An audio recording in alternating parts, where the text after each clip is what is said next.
As we think about the Christian life and the high calling we have to journey well with God, we see the gracious gift that God not only calls us to something grand, but He provides grace for the journey. There are many habits, many disciplines, many spiritual exercises that may be useful at different times, but there are certain ways that God promises to show up. Now, God is free, God is sovereign, God's powerful. God can speak, we learn in Scripture, through the mouth of a barnyard animal. And yet, if we want to hear from God, if we want to be blessed by God, if we want to be empowered for the journey by God, there are certain places we're wise to go, not the barnyard.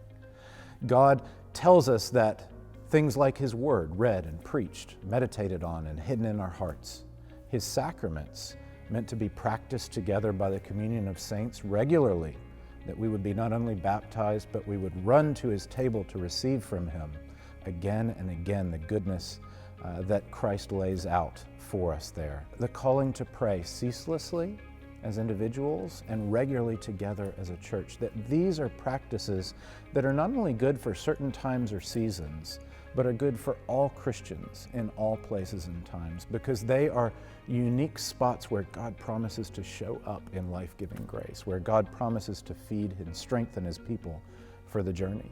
You know, there are different therapies, different infusions that might be useful to me when facing a particular medical crisis or a unique trauma, and they may be really important for that season.